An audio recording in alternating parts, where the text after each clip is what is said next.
Isang bagong post mula kay Ginong David Schwartz, ang Chief Technology Officer ng Ripple, ang muling nagpaliwanag ng tunay na layunin na XRP. Ayon sa kanya, si XRP ay hindi ginawa para palitan ang mga bangko kundi para alisin ang mga tagapamagitan sa paglipat ng halaga. Sa madaling sabi, si XRP ay hindi po kalaban ng mga institution, kundi isang technologying nagbibigay ng kalayaan sa mga gumagamit nito para maging sarili nilang bangko. Kaya ayan po ang siyang ating pag-uusapan sa video na ito at ang ating pinakaunang katanungan ay ano po ba ang ipinakita ni Bank XRP sa post ni David Schwartz. Sabi rito, crypto enthusiast Bank XRP recently highlighted a post by Ripple CTO David Schwartz that reaffirms XRP's foundational principle, the removal of intermediaries from value transfer. Yan po yung aktual na tweet rito ni Bank XRP at ang kanyang repost dito sa ipinakita dito po sa pahayag ni Ripple CTO David Schwartz. Ayan. Pinicture po ni Bank XRP dito sa social media ang post ni Ginong David Schwartz kung saan ay muling binigyang diin ang original na misyon ni XRP. At yan po ay ang pag-alis ng mga tagapamagitan o middlemen sa pagpapadala ng pera. Ibig pong sabihin, kapag ginamit mo sa XRP, hindi mo kailangang dumaan sa mga bangko o third-party system para lang maglipat ng halaga. Isa po itong technology nagbibigay ng direktang kontrol sa mga tao sa kanilang sariling asset. Sa market impact, ang ganito pong uri ng pahayag ay nagpapalakas sa tiwala ng community kay XRP dahil pinapatunayan po nito na matatag pa rin ang kanyang original na layunin bilang decentralized digital asset. Ngayon ay paano naman po pinapakita ng post ang pagkakaiba ni XRP sa ibang blockchain? Sabi rito ay the post distinguishes between blockchains built around middlemen and those that enable complete financial autonomy.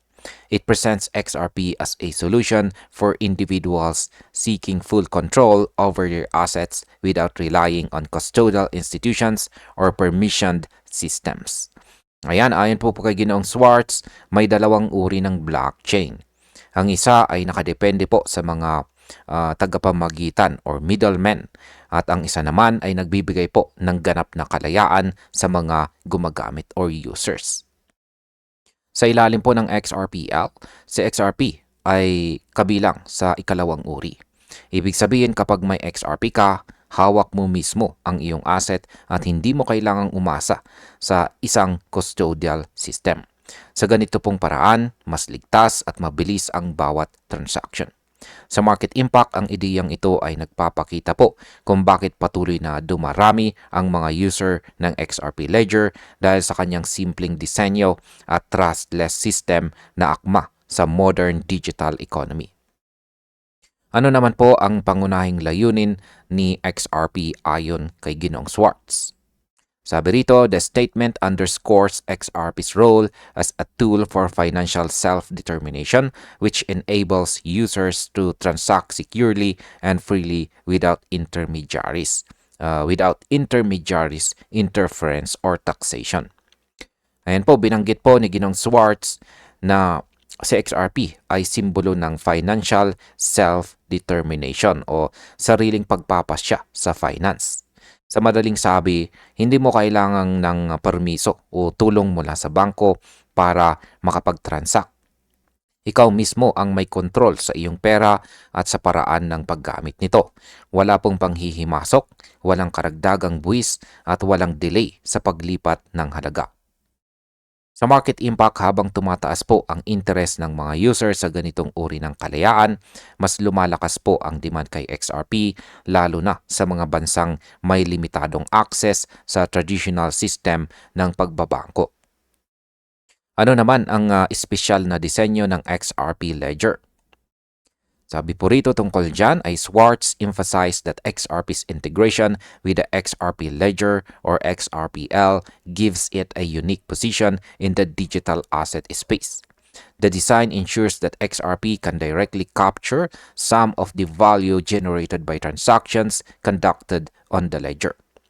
Ayan po, pinaliwanag ni Ginang Swartz na dahil direktang konektado sa XRP Ledger, nakakakuha po siya ng halaga sa bawat transaction na nangyayari sa loob ng network. Ito ang dahilan kung bakit kakaiba po sa XRP kumpara sa ibang mga coins.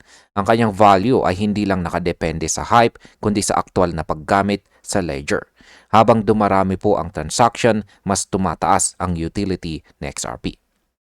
Sa market impact, ang ganito pong disenyo ay nagbibigay ng organic growth kay XRP dahil lumalawak ang paggamit nito sa mga kumpanya at remittance firms na umaasa sa mabilis na transaction. Ngayon ay bakit po ba sinasabing walang counterparty risk sa XRP? Sabi rito, he noted that XRP is distinct because it operates without counterparty, meaning it can be used and accessed globally with no risk of default, freeze, or clawback. Ayon po kay Ginong Swartz, sa XRP ay walang counterparty. Ibig sabihin wala pong central entity na maaring mag-default or mag-freeze o bawiin ang iyong pondo.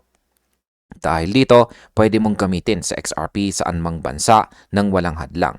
Ito po ang nagpapalakas sa imahe ni XRP bilang isang neutral o non-sovereign asset na kaya pong gumalaw kahit saan sa mundo. Sa market impact, ang katangiang ito ay ginagawa siyang paborito ng mga institution na naghahanap ng stable asset na hindi po kontrolado ng isang gobyerno o kumpanya. Paano naman po binabago ng XRPL ang konsepto ng tiwala at seguridad? Sabi po rito tungkol dyan ay the argument also touches on the broader issue of trust and security in the blockchain ecosystem. While many networks rely on intermediaries to manage accounts or facilitate transactions, XRPL's structure enables individuals to be their own banks. Ayan, pinaliwanag po ni Ginong Swartz na ang XRPL, bawat user ay parang may sariling bangko. Hindi mo kailangan ng tagapamagitan or middleman para magpadala o tumanggap ng pera. Ang seguridad ay nakasalalay po sa cryptographic system, hindi po sa isang institution. Dahil dito, mas mababa po ang panganib o risk na mawala o ma-freeze ang iyong pondo. Isa ito sa mga pinakamalaking bintahe ng XRPL laban sa mga traditional system. Sa market impact, ang trustless nature ng XRPL ay nakakainganyo sa mga developers at saka financial companies na magtayo ng applications gamit ang ledger na ito, na lalo pang nagpapalakas sa ecosystem ni XRP. Ngayon ay ano po ang epekto ng self-sovereignty sa financial access? Ayan. Ang sabi po rito tungkol dyan ay this design reduces dependency on third parties and mitigates the risk that arise when financial access is restricted or revoked. Swartz comments reaffirm that XRP's utility lies not in displacing banks but in removing their necessity for digital settlement and cross-border value exchange. Yan dahil daw po sa disenyo ng XRPL, mas nababawasan po ang pag-asa ng mga tao sa third parties kahit mawala ang access sa bangko. May paraan pa rin silang makapagpadala ng pera gamit sa XRP. Nilinaw po ni Ginong Swartz na hindi layunin na XRP na sirain ang mga bangko, kundi alisin lang ang kanilang pagiging hadlang sa mabilis at murang cross-border settlement. Sa market impact, habang lumalawak po ang adoption sa ganitong decentralized settlement system, mas lalong lumalakas ang posibilidad na maging standard sa XRP sa global remittance market. Ngayon ay ano naman po ang reaksyon ng community sa pahayag ni Ginong Swartz? Sabi po rito, following Bank XRP's post, community members echoed similar sentiments. An ex-user, Vincent Heath, described XRP as a direct challenge to the traditional correspondent banking model that benefits a limited few through Vostro and Nostro arrangements. Ayan. Matapos daw po ang post ni Bank XRP, maraming community members ang sumang-ayon. Isa sa kanila ay si Ginoong Vincent Hayes na nagsabing sa XRP ay hamon sa lumang sistema ng correspondent banking kung saan iilan lang ang nakikinabang. Ayon po sa kanya, ang XRPL ay kumakatawan sa bagong panahon kung saan mabilis at walang limitasyon ang paggalaw ng halaga sa buong mundo. Sa Market Impact, ang ganito pong komento mula sa community ay nagpapakita na may solid support sa XRP sa grassroots level na mahalaga po sa pagpapatibay ng kanyang long-term value. Ano naman po ang kahulugan ng open at saka permissionless finance?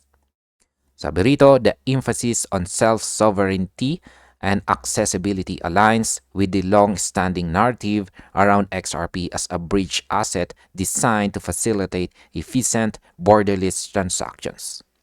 Ayan po, pinapakita daw ng mga pahayag ni Ginoong Swartz na ang tunay na lakas na XRP ay nasa pagiging bukas at accessible. Bilang bridge asset, tumutulong po siya sa paglipat ng halaga sa pagitan ng mga currency at bansa ng walang delay. Dahil permissionless po ang XRPL, kahit sinong may internet ay pwede pong maging bahagi ng global financial system. Ang market impact po nito ay ang ganitong openness ay nagbubukas ng pinto para sa mass adoption, lalo na kung magsimula ang mga institution na gamitin ang XRPL bilang standard settlement platform. At bilang panghuli, ang aking opinyon naman tungkol dito ay malinaw po ang punto ni Ginoong David Swartz dito. Sa XRP ay hindi po kalaban ng mga bangko, kundi alternatibong paraan para mapabilis ang galaw ng pera sa buong mundo. Sa halip na alisin ang mga institution, binibigyan po ni XRP ng opsyon ang mga tao na magpadala ng halaga ng direkta at saka ligtas. Ito ang tunay na kahulugan ng decentralization, kalayaan at seguridad sa iisang teknolohiya. Habang tumatagal, mas nakikita natin na si XRP ay hindi lang basta coin, kundi isang infrastructure ng bagong uri ng finance. Kung tama po ang direksyon na ito, maaaring siya ang maging tulay ng modern global economy. At ayun, hanggang dito na lamang po tayo sa video na ito mga ka-crypto. Maraming salamat sa panonood.